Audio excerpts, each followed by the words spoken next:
Welcome friends. आज हम class 12th में वाणिज्य व्यवस्था और संचालन में मार्गदर्शन चैप्टर का हम यहाँ पे अभ्यास करेंगे। आपको पता ही है कि संचालन के जो कार्य होते हैं उसके अंदर मार्गदर्शन का भी एक कार्य आता है। यहाँ पे मार्गदर्शन का अर्थ क्या होता है, तो यहाँ पे हमें जो वर्ड दिया गया है और दर्शन मतलब मार्ग दिखाने वाला, ठीक है। पर मार्ग किसका दिखाएगा, तो ध्येय प्राप्ति के लिए, और इकाई की ध्येय प्राप्ति के लिए किस तरह से कार्य किया जाएगा वो गाइड करने का जो कार्य करते हैं जो होता है उसे कहा जाएगा मार्गदर्शन। यहाँ पे आपको मार्गदर्शन का अर्थ दिया गया है कुंतज एवं ओडोनल के द्वारा। अधीनस्थों को मार्गदर्शन देना और उनकी देखरेख रखने का कार्य, उसे क्या कहा जाएगा, मार्गदर्शन। अभी अधीनस्थ अर्थात अधीनस्थ को मार्गदर्शन कौन देगा, तो उसका ऊपरी अधिकारी देता है। ऊपरी अधिकारी अपने अधीनस्थ को कौन सा कार्य करना है, किस तरह से करना है, उसके लिए क्या करता है, मार्गदर्शन देता है। और दूसरा यहाँ पे उनकी देखरेख रखना अर्थात उसके कार्य से परिचय करवाना, कौन सा कार्य किस तरह से करना है। और दूसरा होता है जो कार्य कर रहा है वो सही तरीके से कर रहा है कि नहीं, उसका अमल कर रहा है कि नहीं करना है, वो देखरेख रखने का कार्य होता है, उसे कहा जाता है मार्गदर्शन। यहाँ पे सब लक्षण दिए गए हैं आपको। सबसे पहला क्या है, उद्देश्य लक्ष्य प्रवृत्ति। उसका अर्थ क्या है, उद्देश्य लक्ष्य प्रवृत्ति, यहाँ से इसी से पता चल जाता है किसके लिए प्रवृत्ति की जाती है, कार्य किया जाता है, उद्देश्य प्राप्त करने के लिए। और उद्देश्य कर्मचारियों के द्वारा कौन सा उद्देश्य प्राप्त किया जाता है, व्यवसाय का, मतलब इकाई का जो लक्ष्य होता है वो प्राप्त करने के लिए कर्मचारियों को क्या करना, मार्गदर्शन देना, और वो कार्य अच्छे से कर सके इसके लिए उनको क्या करना, प्रोत्साहित करना, तो उसे कहा जाता है उद्देश्य लक्ष्य प्रवृत्ति। सेकंड टॉपिक है हमारा संचालन के सभी स्तरों पे होता है कार्य। मार्गदर्शन का कार्य सभी स्तरों पे होता है। ऊपरी अधिकारी अपने अधीनस्थ के कार्य करते मध्यस्थ स्तर पे रहते हुए विभागीय अधिकारियों को क्या करता है, मार्गदर्शन देता है। और विभागीय अधिकारी अपने अधीनस्थ जैसे कि निम्न स्तर, उसमें निरीक्षक, जॉबर और फॉरमैन को क्या देता है, सूचना देता है। और जॉबर है, निरीक्षक है, वो क्या करेंगे, श्रमिकों के पास से वो कार्य करवाएंगे। तो हमें पता चलता है कि उच्च स्तर से मार्गदर्शन निम्न स्तर की ओर आता है। उच्च स्तर क्या करता है, कार्य लक्ष्य तय करता है, लक्ष्य के अनुसार नीति बनाता है और प्रबंधकीय बातें तय करता है। और वो किसको उसके कार्य करने के लिए मार्गदर्शन देता है, मध्यस्थ स्तर को, ठीक है, विभागीय अधिकारियों को। और विभागीय अधिकारी अपने अधीनस्थ को क्या करता है, कार्य करने के लिए आदेश देता है और कार्य किस तरह से करना है वो समझाता है। तीसरा पॉइंट है निरंतर प्रक्रिया। जब तक इकाई का अस्तित्व रहेगा तब तक कौन रहेंगे, कर्मचारी रहेंगे, और प्रवृत्तियाँ भी चलती रहेगी, इकाई रहेगी तब तक। और प्रवृत्ति करने वाला कौन है, कर्मचारी। और कर्मचारी रहेंगे तो वहाँ पे मार्गदर्शन भी कैसा बन जाता है, आवश्यक बन जाता है। इसलिए जहाँ कर्मचारी रहेंगे तहाँ पे मार्गदर्शन भी रहेगा ही। आगे का टॉपिक है हमारा कार्यों की देखरेख।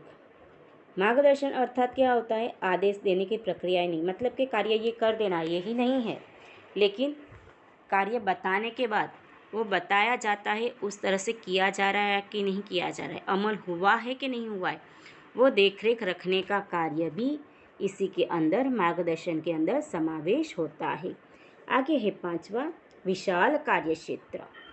तो यहाँ पे कार्यक्षेत्र कैसा है, विशाल है। सिर्फ ऐसा नहीं कि सिर्फ मात्र मार्गदर्शन ही देना है, लेकिन मार्गदर्शन देने से पहले संचालकों के द्वारा जो निर्णय लिए गए हैं, जो कार्य तय किए गए हैं, वो कार्यों को खुद पहले किसको समझना पड़ेगा, विभागीय अधिकारियों को। और विभागीय अधिकारी को वो समझ के उसका अमल करवाना है, किस तरह से, योग्य तरीके से। इसलिए ये कार्यक्षेत्र कैसा है, बहुत विशाल है।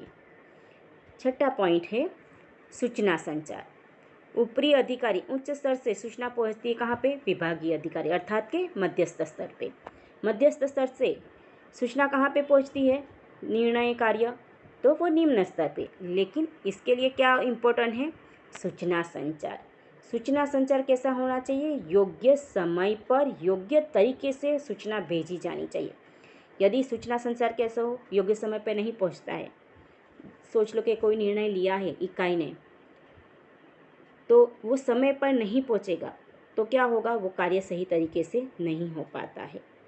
इसलिए सामने जिसको सूचना भेजनी है उसको योग्य समय पे योग्य शब्द में उसके ज्ञान के अनुरूप क्या करना चाहिए? सूचना भेजनी चाहिए।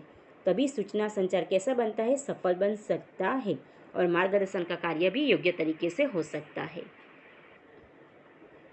आगे का टॉपिक है यहाँ पे आपका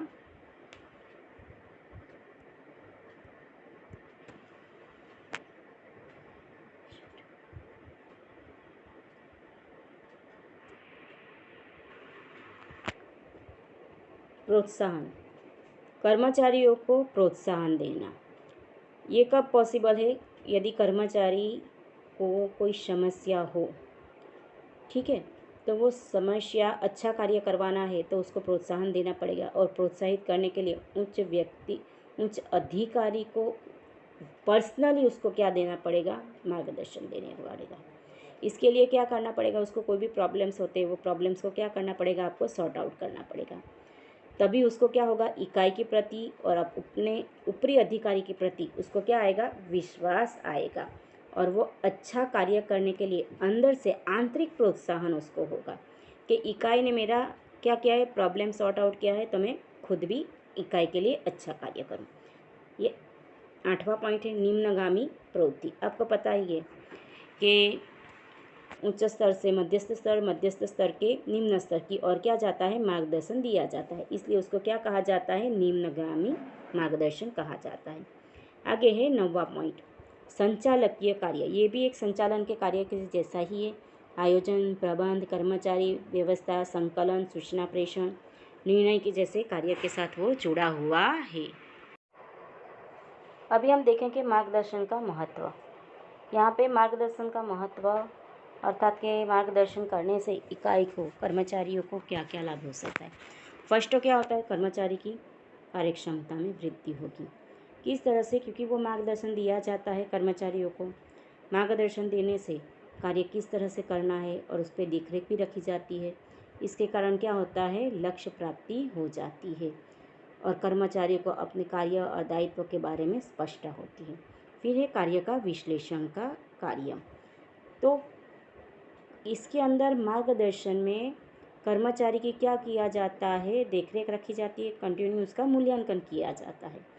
और मूल्यांकन होने से क्या होता है कि उनमें कितनी विकास हो पाया, वृद्धि हुई कार्यक्षमता में, वो सबका मूल्यांकन हो सकता है। नेक्स्ट है कर्मचारियों को प्रोत्साहन मिलता है। मार्गदर्शन देने से कर्मचारियों में क्या होता है? प्रोत्साहन होता है। उनको जैसे कि अपने कार्य से उनको परिचित करवाना, उनकी प्रॉब्लम को सॉल्व करना, इस तरह से उनको प्रोत्साहन मिल सकता है। आयोजन कैसा बनता है? प्रभावशाली। आयोजन में क्या किया जाता है कि सिर्फ ध्येय तय किया जाता है, लेकिन यहाँ पे जब आयोजन किया जाता है तो अधिकारियों की सहायता भी ली जाती है, क्योंकि कार्य करने वाले मेन कौन होते हैं? विभागीय अधिकारी। तो उनको ज़्यादा वो कार्य के बारे में पता होता है। इसलिए आयोजन को प्रभावशाली तरीके से बनाया जा सकता है मार्गदर्शन द्वारा। ठीक है। आगे है प्रभावशाली व्यवस्था तंत्र। तो मार्गदर्शन के कारण हर एक कर्मचारियों को अपना कार्य कौन सा करना है, उसके लिए उसके पास कितने प्रमाण में अधिकार होंगे, जिम्मेदारी कितनी होगी, ये सारा नॉलेज उसको अपने ऊपरी अधिकारी से क्या होता है? पता चलता है। तो मार्गदर्शन के कारण व्यवस्था तंत्र भी कैसा बनता है? प्रभावशाली।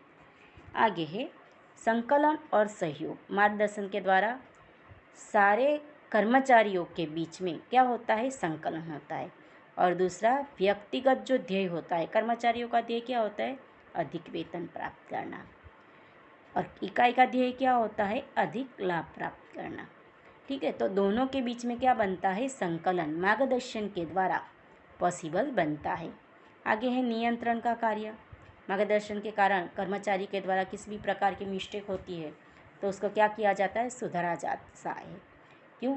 सुधारा भी जा सकता है और वो गलती जो होती है वो करने से भी उनको क्या किया जाता है? अटकाया जा सकता है। आगे है उत्साह में वृद्धि। कर्मचारियों की उत्साह में क्या होता है? वृद्धि होती है, क्योंकि उनका कोई भी प्रॉब्लम होता है वो अपने ऊपरी अधिकारी के द्वारा क्या किया जाता है? सॉर्ट आउट किया जाता है। और लास्ट वाला है विचलन की खोज। निर्धारित लक्ष्य के कारण जो दिया गया है उस तरह से कार्य हो रहा है कि नहीं हो रहा है, वो कंटिन्यू क्या किया जाता है? निरीक्षण किया जाता है। उसके कारण विचलन जो होता है उसको पहले से ही क्या किया जा सकता है? नियंत्रित किया जा सकता है।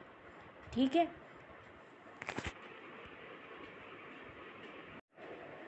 आगे का टॉपिक है मार्गदर्शन के तत्व। यहाँ पे ये क्वेश्चन बोर्ड की एग्जाम में पूछा गया था कि मार्गदर्शन के तत्व कौन कौन से हैं, कितने हैं? तो मार्गदर्शन के तत्व कितने हैं? 4 हैं। कितने हैं? 4 हैं। निरीक्षण, अभिप्रेरणा, नेतृत्व और सूचना संचार। ठीक है, तो यहाँ पे कितने हैं? 4 हैं। अभी उसके अंदर हम पहला देखते हैं निरीक्षण। निरीक्षण अर्थात क्या? देख रेख करना। किसकी? श्रमिकों की कार्य की, तो उसे क्या कहा जाएगा? निरीक्षण। देखिए यहाँ पे अर्थ दिया गया है, श्रमिकों की कार्य की देखरेख करना। यहाँ पे क्या आएगा? कार्य आएगा। ठीक है, कार्य की देखरेख करना, तो उसे क्या कहा जाएगा? निरीक्षण कहा जाएगा। निरीक्षण करने वाला, ठीक है, श्रमिकों को पर निरीक्षण किया जाएगा, पर जो निरीक्षण करता है उसे क्या कहा जाएगा? निरीक्षण। तो यहाँ पे एक क्वेश्चन बन जाता है, निरीक्षक किसे कहा जाएगा? तो श्रमिकों का और फॉरमैन के कार्यों का निरीक्षण करने का कार्य जो करता है उसे क्या कहा जाएगा? निरीक्षक कहा जाएगा। यहाँ पे जो निरीक्षक होता है वो 2 स्तर, जैसे कि उच्च स्तर और श्रमिकों के बीच का क्या होता है? जोड़ने वाली चाबी रूप होता है। निरीक्षण का कार्य कहाँ पे होता है? कौन से स्तर पे अधिक होता है? ये क्वेश्चन एमसीक्यू में आ सकता है। तो कहाँ पे होता है? सबसे अधिक निम्न स्तर पे होता है। ठीक है, तो अभी आगे देखते हैं हम निरीक्षक के कार्य। तो निरीक्षक के कार्य में सबसे पहला क्या है? कार्य का आयोजन और अवरोध दूर करना, कार्य की प्लानिंग करना, और इसके अंदर किसी भी प्रकार की क्या हो रुकावट होती है तो उसको दूर कैसे करना है? करना, वो काम किसका है? निरीक्षक का है। ठीक है, आगे कार्य योग्य समय पे पूर्ण करना। जो कार्य दिया गया है अपने विभागीय अधिकारी से वो निश्चित समय के अंदर पूर्ण करना, उसकी देखरेख रखने का कार्य भी कौन करता है? निरीक्षक करता है। आगे तीसरा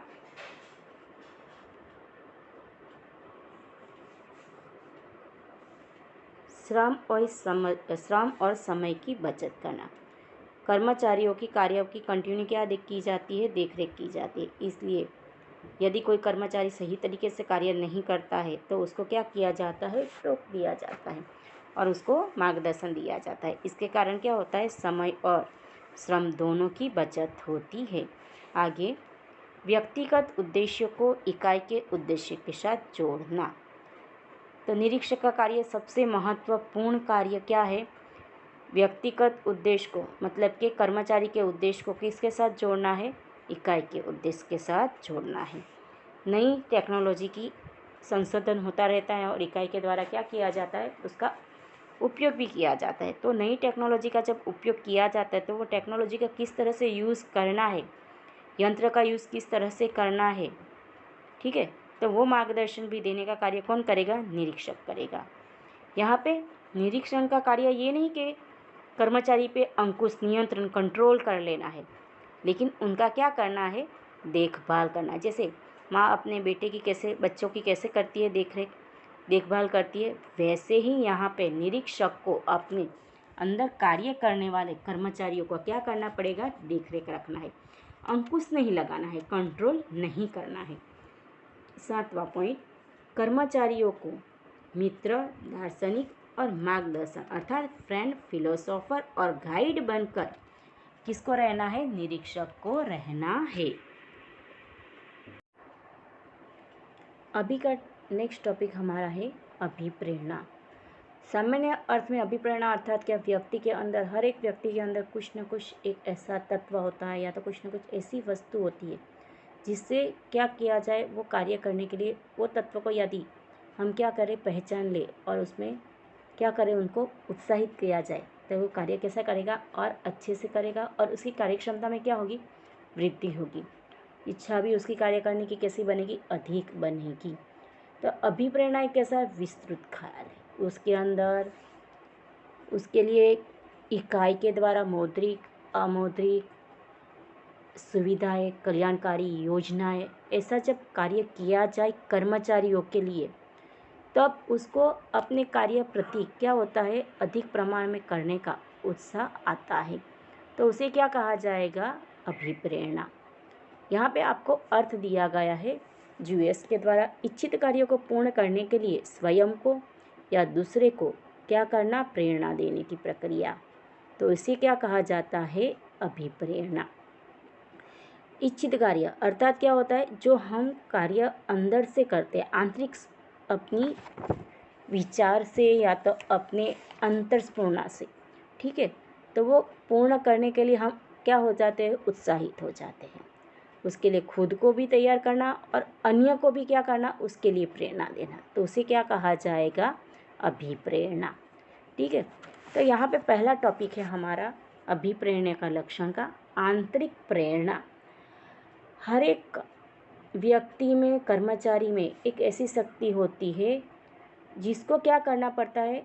अधिकारियों को पहचानना पड़ता है और कुछ न कुछ वो कमी भी होगी जिसको पूरा करने के लिए क्या होगा? वो कुछ भी करने के लिए तैयार होगा। यदि वो पॉइंट यदि हम समझ ले किसके द्वारा? इकाई के अधिकारी के द्वारा, तो वो कार्य करने के लिए कर्मचारियों को क्या किया जा सकता है? प्रेरित किया जा सकता है। नेक्स्ट है मनोवैज्ञानिक विचार। आंतरिक प्रेरणा है, इसलिए विचार किसका है? व्यक्ति के मन के साथ जुड़ा हुआ है और हर एक कर्मचारियों की मानसिकता कैसी होती है? अलग अलग होती है। तो अभिप्रेरणा का प्रकार भी कैसा होगा? अलग अलग होगा। किसी कर्मचारियों को मौद्रिक प्रोत्साहन से हम क्या कर सकते हैं? अभिप्रेरित कर सकते हैं। किसी को अमौद्रिक प्रवृत्ति से हम क्या कर सकते हैं? अभिप्रेरित कर सकते हैं। किसी को किसी कल्याणकारी प्रवृत्ति करके उसके लिए क्या कर सकते हैं? अभिप्रेरित कर सकते हैं। तो हर एक व्यक्ति की मानसिकता अलग अलग होगी और अभिप्रेरणा का स्वरूप जो है वो कैसा होगा? अलग अलग होता है। थर्ड वाला है कर्मचारियों की कार्यक्षमता में वृद्धि होती है।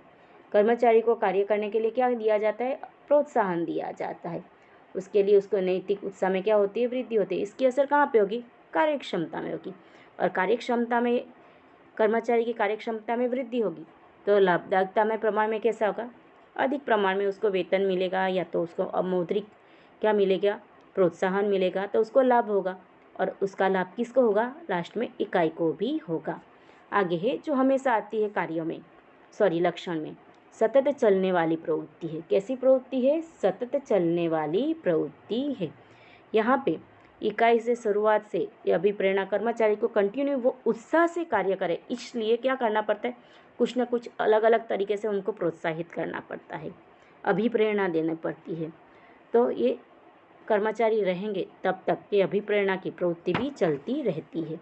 आगे है 5वां, स्थानांतर दर में कमी। स्थानांतर दर में कमी होगी यदि कर्मचारी को कैसा? आंतरिक संतोष होगा, आर्थिक संतोष होगा, कार्य में प्रेरणा मिलती रहती है और प्रतिफल भी उसको सही से मिलेगा, तो वो इकाई में ही टिका रहेगा और इकाई में टिके रहेगा तो स्थानांतर दर में भी क्या होगी? कमी होगी। नेक्स्ट है उद्देश्य की प्राप्ति। व्यक्तिगत उद्देश्य इकाई का क्या होता है? अधिक लाभ प्राप्त करना। और व्यवसाय का क्या होता है? उद्देश्य अधिक लाभ प्राप्त करना। तो दोनों को अभिप्रेरित करने से कर्मचारी का उद्देश्य भी क्या होता है? प्राप्त होता है। तो कर्मचारी का उद्देश्य प्राप्त होता है, उसके साथ इकाई का भी उद्देश्य क्या होता है? प्राप्त हो जाता है। आगे है विस्तृत स्तरीय। कैसा है? विस्तृत स्वरूप है ये। आवश्यकता, लक्ष्य, इच्छा, भावना, उद्देश्य, चुनाव, मनोबल, उत्सुकता, प्रलोभन जैसे बहुत सारे शब्द का उसके अंदर क्या हो जाता है? समावेश होता है। और 8वां है परिवर्तनशील व्यवस्था तंत्र। किसी भी प्रकार का इकाई में परिवर्तन होता है तो आंतरिक प्रेरणा अर्थात ये जो उसके स्वरूप है उसका उपयोग किया जाए तो कर्मचारी वो अपनाने के लिए कैसे जल्दी तैयार हो जाते हैं। तो वो किसके कारण पॉसिबल बनता है? अभिप्रेरणा से। 9वां है सहयोग प्राप्त करने का साधन। कर्मचारी को अभिप्रेरणा देने से उसको क्या होता है? कार्य में संतोष मिलता है। परिणाम स्वरूप वो हमेशा क्या करता है? अपने ऊपरी अधिकारी को सपोर्ट करने का उसकी मेंटालिटी बनती है। सकारात्मक दृष्टिकोण। यहाँ पे कर्मचारी को किसी नेगेटिव पॉइंट नहीं मिलेगा, उसको हमेशा कैसा उसको प्रोत्साहन दिया जाएगा, पॉजिटिव दिया जाएगा। तो ये कैसा अभिप्रेरणा कैसा है? एक पॉजिटिव कंसेप्ट है, ऐसा हम मान सकते हैं। आखिरी टॉपिक है ये संचालन का एक कार्य है। अन्य कार्य के जैसे ये भी संचालन का एक कार्य है। अभी हम यहाँ पे ये अपना वीडियो का ख़त्म करते हैं। ये चैप्टर का ये टॉपिक आधा ही चैप्टर हुआ है हमारा।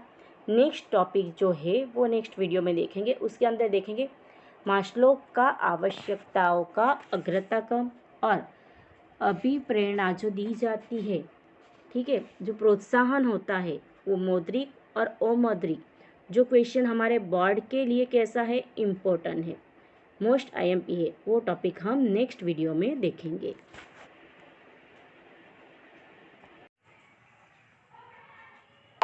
यदि आपको ये वीडियो पसंद आई हो तो वीडियो को लाइक, शेयर और चैनल को सब्सक्राइब करना ना भूलें।